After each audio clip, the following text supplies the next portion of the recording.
Secular Gujarat ન્યૂઝમાં આપનું સ્વાગત છે। વિભાગીય પોલીસ અધિકારી અંકલેશ્વરની ટીમે જીઆરડીસી ખાતેથી વિદેશી દારૂના જથ્થા સાથે એક ઇસમને ઝડપી પાડ્યો।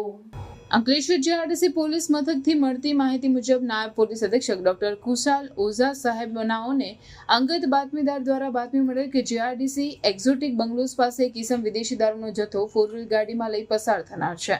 જે બાતમીના આધારે અંકલેશ્વર જીઆરડીસી પોલીસે વોચ ગોઠવતા GG05JL 4124 નંબરની ગાડી આવતા તેમાં ચેક કરતા ભારતીય બનાવટના વિદેશી દારૂની 750 મિલીની બોટલ નંગ 48 કે જેની કિંમત 38,400 તથા બિયર ટીન નંગ 96 કે જેની આશરે કિંમત 9,600 મળી કુલ 48,000 રૂપિયાનો વિદેશી દારૂનો જથ્થો મળી આવ્યો હતો।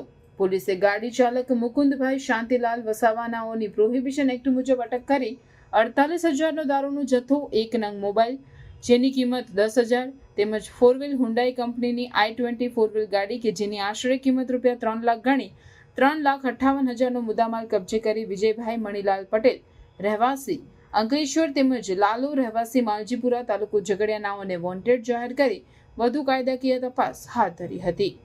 રિપોર્ટર આરિફ દિવાની। સમાચારોની અવનવી અપડેટ્સ માટે જોતા રહો સેક્યુલર ગુજરાત ન્યૂઝ। સાથે સેક્યુલર ગુજરાત ન્યૂઝ ચેનલને લાઇક, શેર અને સબસ્ક્રાઇબ કરો અને બેલ આઇકોન દબાવીને સમાચારોની ઝડપી માહિતી મેળવો।